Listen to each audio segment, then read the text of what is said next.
Let's do this.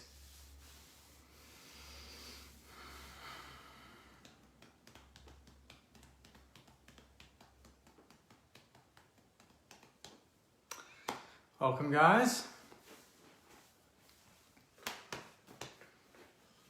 Hope you're all having a great week.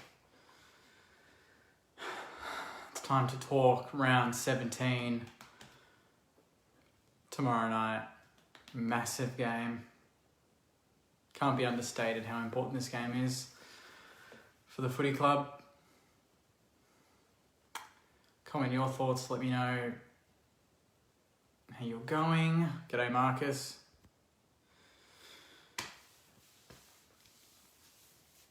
Darren. Yeah, firstly, off that comment from Darren about us being favourites. I mean, only a day ago, I think we were, $2.15 and West Coast were $1.80 or something. They were, favourites, not absolute, comfortable favourites, but they were favourite nonetheless. And now it's turned to, Saints $1.75 to West Coast $2.05. So it's a complete swing from yesterday, and that's from the news. And we'll just quickly go through this now before we get into the Saints stuff. But it's the news of the outs for West Coast. They've got a lot of outs. We didn't anticipate this many of their starting lineup to be missing.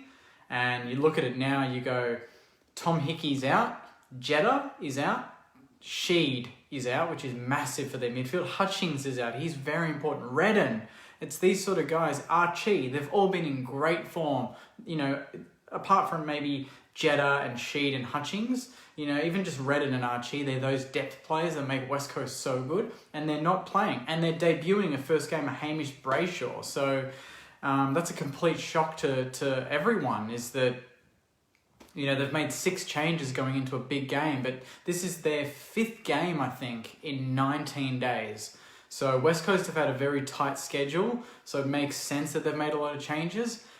I don't know why they're doing it in a big game. Maybe they think that they're comfortably in the 8, and even if they drop this game, it doesn't really matter. But for us, it's a massive up for us. It helps us a lot, considering they've already got Shuey out. Obviously, the big in for them is Nick Natanui. He had the rest last week and he's back in. They've also brought in Schofield, Hearn, Branda, Petrocelli, who hasn't played a lot this year. So interesting that they're bringing him in. And obviously Hamish Brayshaw for his debut. So you'd say that their outs are probably bigger than their ins. I know Natanui is probably deemed their most influential and most important player. It's going to, that definitely hurts us a little bit because we've got Marshall and Paddy Ryder. They're going to have their work cut out. But the fact that we've got 2 of them means that we should be able to cover that.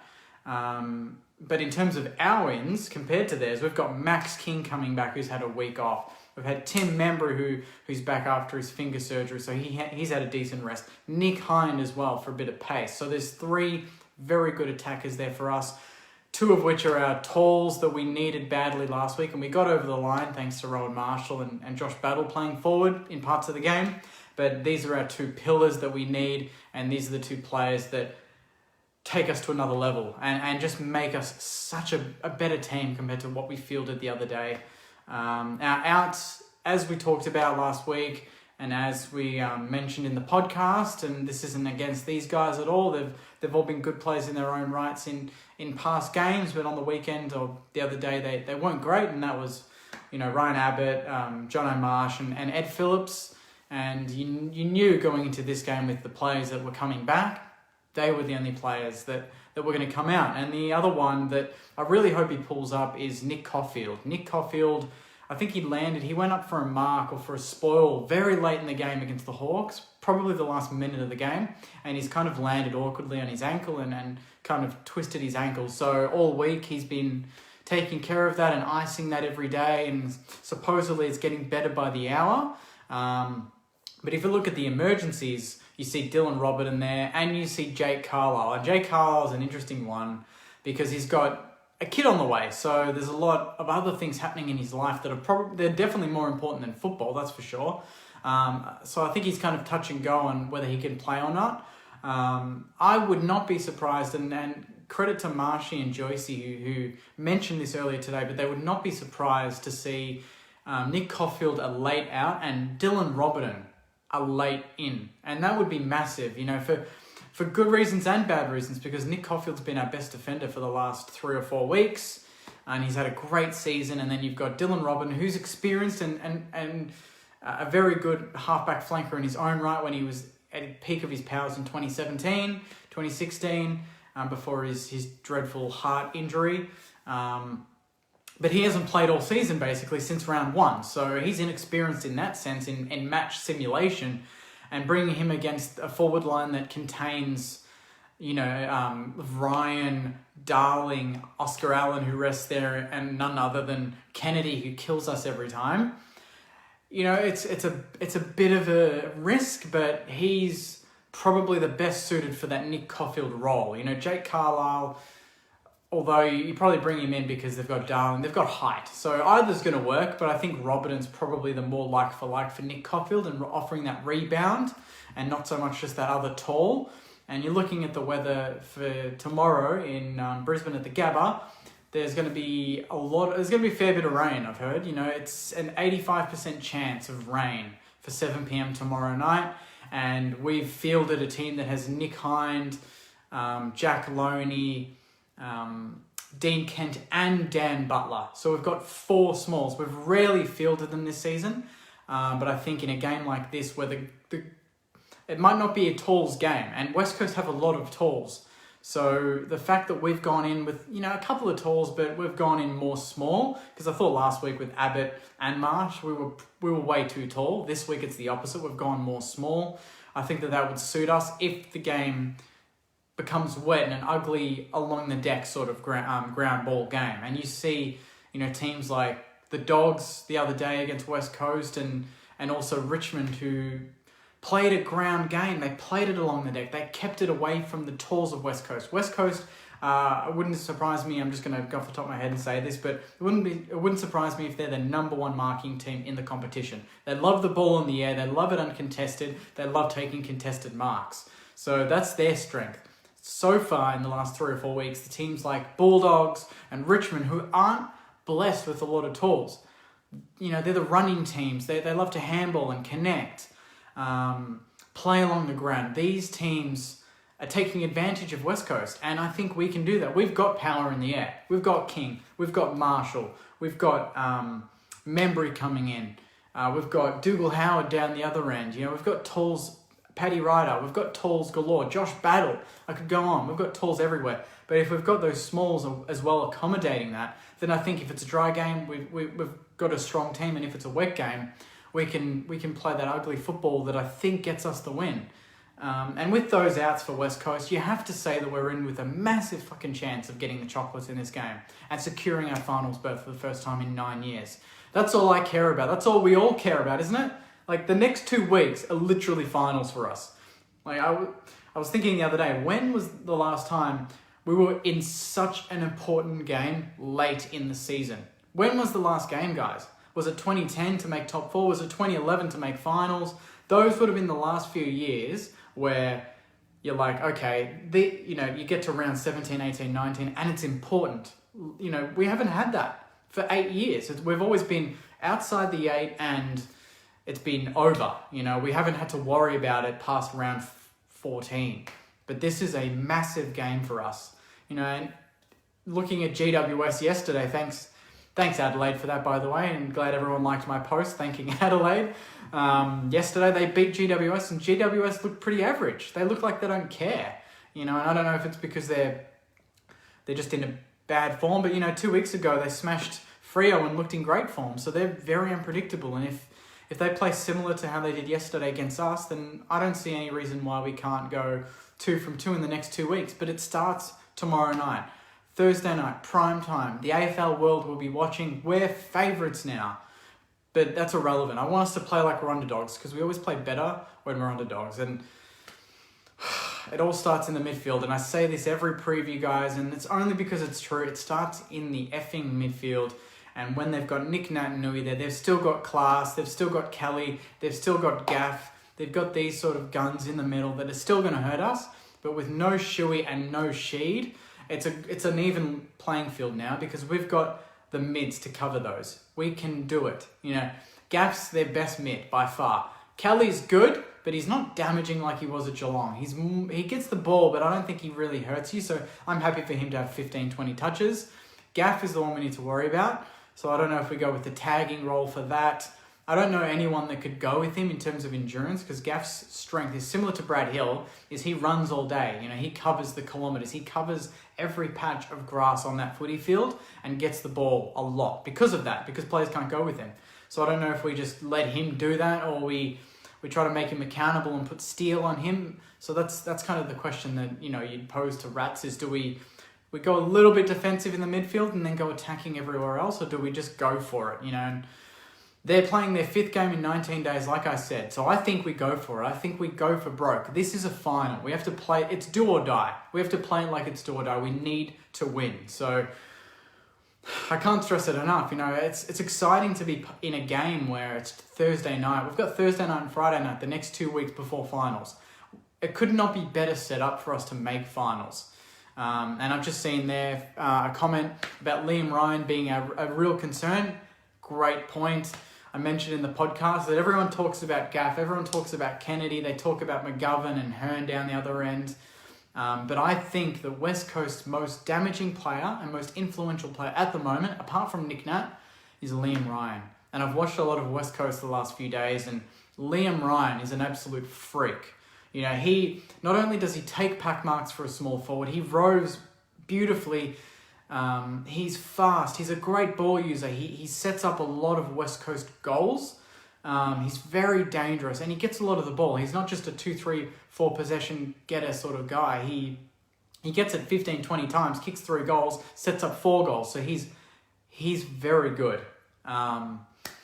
So I don't know who goes to him. I'm thinking potentially someone like Ben Long. I think Ben Long has the speed for him.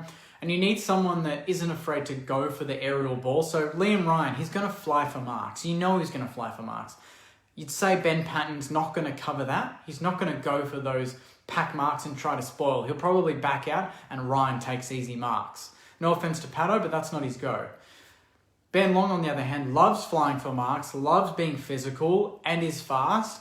And you think he matches up on Ryan in terms of his durability and his speed and finesse on the ground ball. You know, if the ball's on the deck, you'd be confident that Ben Long can play it smart against Liam Ryan and just either take him out of bounds, corral him, or get the ball himself. You know, you'd think that he's got him covered on those bases. So I think Ben Long's probably the main pick for me. Obviously, Dougal Howard is I'd say he probably rotates on Kennedy and Darling, depending on who is closer to goal.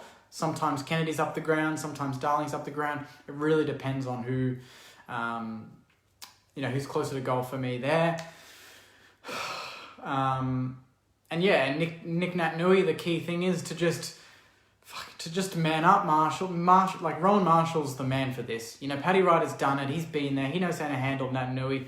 Rowan Marshall loves to thrive. You know, he thrives on playing on these big rucks, on Grundys, on Gawns, on the Nats, on the Nick Nats. So I'm backing him to have a big one tomorrow. I think it's going to be good that we've got King and Membry back, but I would not be surprised to see him forward to try and get a score on the board against Nat Nui. Nat Nui's going to do it to him. So it's going to be such an exciting game to see a lot of these matchups. The game itself is huge, but the little matchups like Ben Long on Liam Ryan, these sort of things are huge. So for me, this is our most important game in 8 or 9 years, and I can't wait to see how we go. I think we're primed for this, guys. I think that, we peaked the season really well, and we had a good patch of the first 10 games, and we're like, shit, we're actually 7-3 or whatever we were.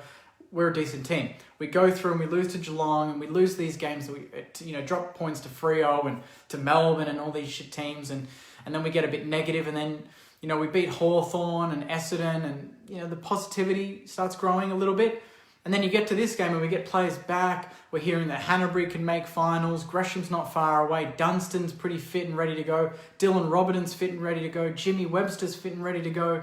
There's all these players that are waiting on the sidelines, ready to go. And on field, we're looking like we're getting back to full fitness. We're getting 4 to 5 day breaks, nearly a week. We're going to get 8 days after this game to play GWS. So there's no excuse for us not to be ready to go in every game. You know, whereas West Coast, they've got injuries, 19 days, 5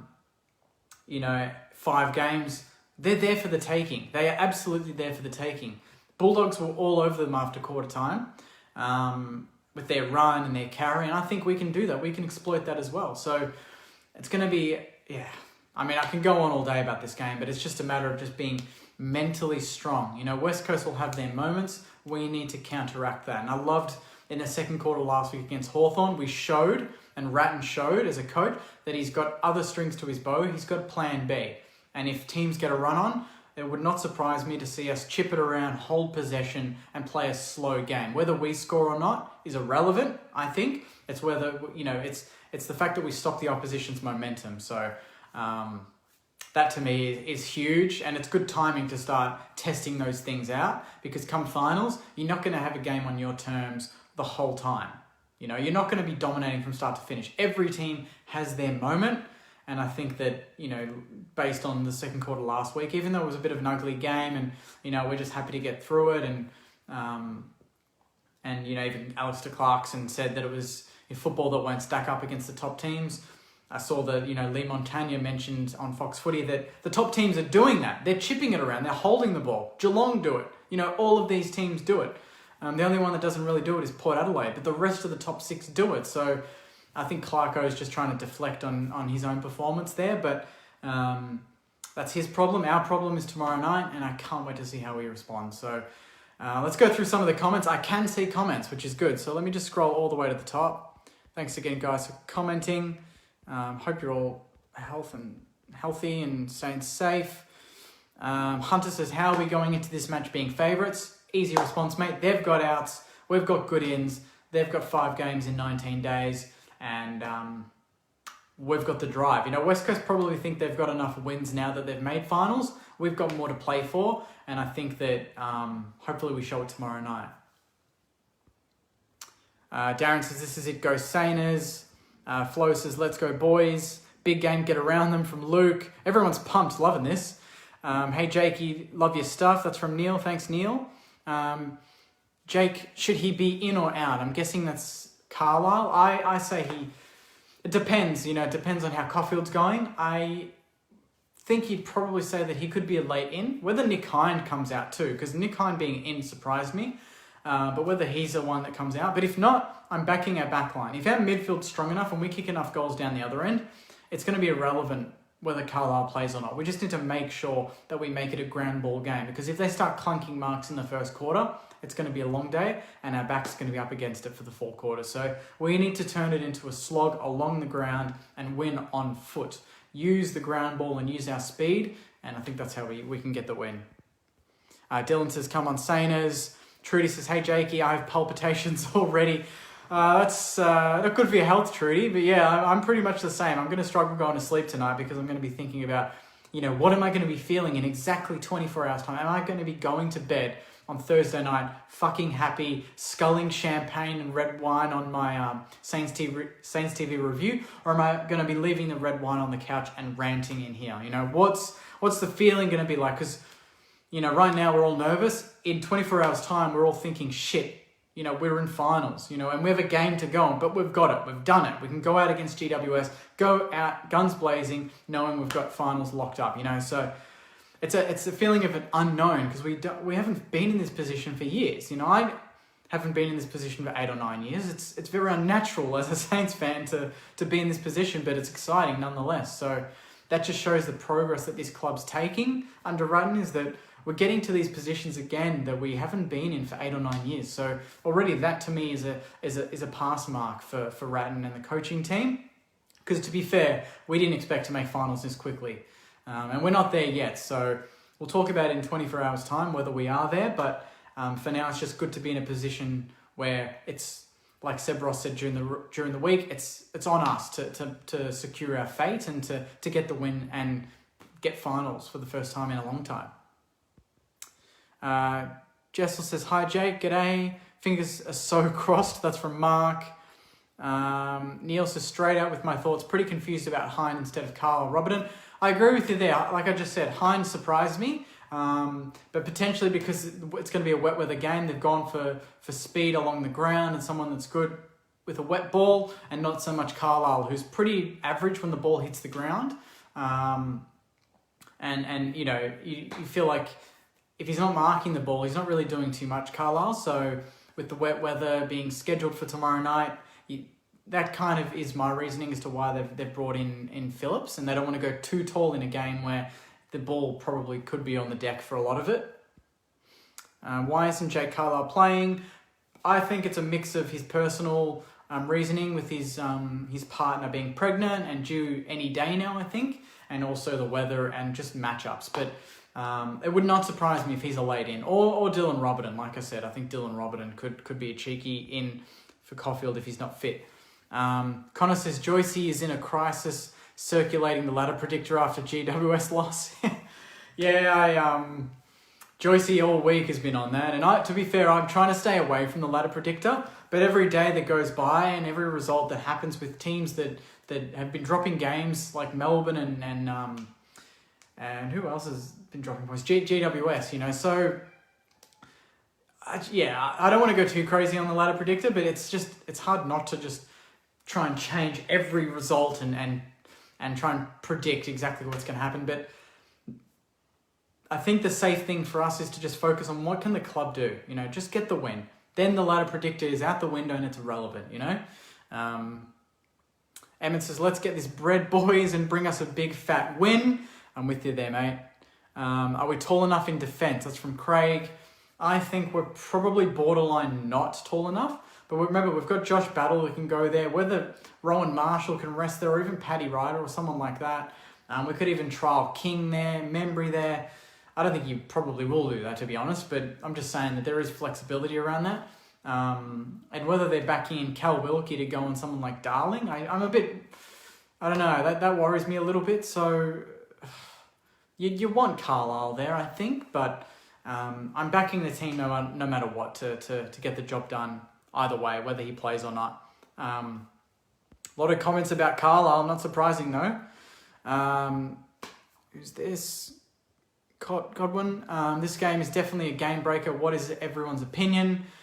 Well, I guess we'll talk about it, won't we? I'll keep going through the comments and we'll see, but everyone seems to be pumped for it. Luke says, win and Jake will scull a beer on live. I don't know if I'll scull a beer. I'm not really a beer drinker, mate, but I reckon I'll get the champagne or the red wine out and we'll have a cheeky scull. And as long as everyone does it with me, then it's okay. I'm not going to be the only one doing it, I'm sure. I know Marshy will get on it. Joycey for sure will get on it. All the Saners will get on it, especially if it's finals footy that it secures. Then yeah, you know, big night tomorrow night. That's for sure. Will we win? That's from Aaron, mate. I think we will, but as a Saints fan, you can never be too confident. Joe says the Doggies fixed up West Coast Eagles. No reason we can't defeat them. Great points. Must be a wet night forecast with no change in defence. Ball will be hard to mark in the air. That's exactly right. That's the logic I think that the coaches have got. And it's looking like 85% chance of some decent rain. So I think that, yeah, the lineup is as per the forecast and what the coaches think is the best one for us to win the game. I heard Spencer White is playing. Can you confirm? What a gun he was. Scott says, if our mids don't take control, their forwards will. Yep, exactly right. We don't want to gift them easy inside 50s because their forward line is one of the best in the league. And, they're missing a few players out of the middle, but that doesn't mean that the likes of Liam Ryan and Petruccelli and Darling and Kennedy and Oscar Allen can't hurt us. So we just need to make sure that we negate the ball getting in there fast because we don't want our defence to be under the pump. That's for sure. Is Tom Lee playing, mate? Great comments. What has happened to Carlisle? Covered it previously. We don't need to go into it now. He's in the emergencies and a chance to come in, but it would not surprise me if he doesn't play. Connor says, what do you feel about Ryder rest for GWS and bringing in Marshy or another small forward? Yeah, I think that'd be smart. You know, if we've secured finals tomorrow night, I don't think we need to risk Paddy Ryder in a game. But I think you get another week off after the final round of the season. There is another week off before the first final. So whether he plays GWS or not, doesn't really matter because you get that week. So it'd be good to potentially, if there's a chance to go up even higher on the ladder for the GWS game, you probably play your strongest game possible. Also, we play Thursday night tomorrow night, and our next game against GWS is 8 days later on the Friday night. So Paddy Ryder's going to have big breaks between each game, so I don't see why he can't play all those games. It's not like they're 3-4 day turnarounds. Nathan says, King with the 2-week break, time for his first bag. That would be beautiful if this was his first bag. You know, what timing for Brad Hill to hit form, for King to come in and kick a bag, and then you've got all these players coming back from injury as well. The lineup is looking stronger and stronger as each week goes. Would love to see Robbo get a run. That's from Trudy. Would love to see Dylan Robertson play. That's from Caroline. A lot of Robbo love here, guys. And, you know, it's weird that we were so excited in the off-season to have him back, and now he just really hasn't played since round 1. So it's weird that we forget how good he can be. Whether he can match that level and intensity of how good he was 2 years ago now because of all the time he's missed it remains to be seen. But, you know, if he's a late in, I'd be very happy. I'm very happy to see him play. So, yeah, depends on, I guess, if Caulfield plays or not. What else we got? Didn't West Coast get some injuries in the last match? They did, and they're out, so they're missing a few of their guns. Surely Cam Shenton gets a game from Sam. Honestly, Tom Lee, Shenton, Spencer White, loving these comments. Eli Templeton. Late change Robertson, maybe. That's from Dean. If we lose by under 20, I'll be happy. Very, very positive there. Yep, just want to play finals. That's from Trudy again. I hope they switch on tomorrow. Saints by 50. Geez, I'd love that. I mean, are we realistically still a top 4 chance? I mean, if we have 2 big games, is there a chance that we actually make top 4? That'd be unreal. Be almost like, 2008. William says Eagles away from home are not so tough. That's a good point. They always seem to be, 3 or 4 goals worse away from Perth, isn't it? Like, they don't...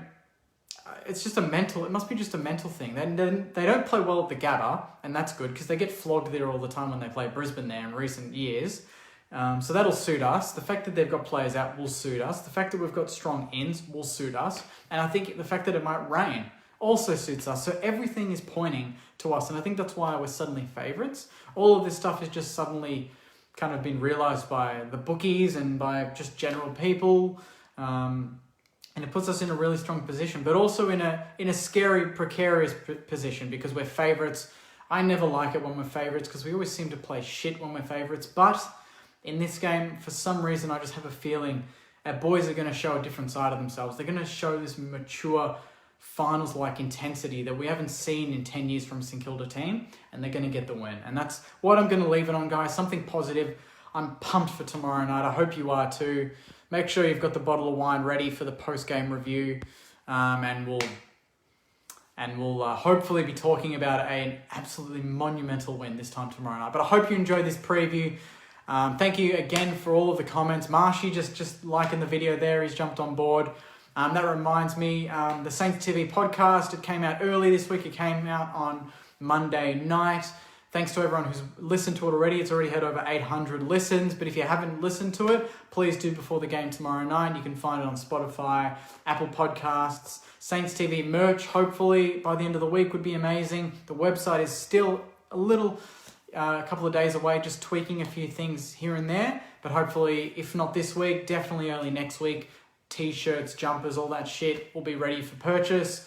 But I'll leave it there, guys. Thanks again for watching. This will be up on YouTube if you want to rewatch it. And if you've got more comments that you want me to answer, just comment after this video is done and I'll respond when I can.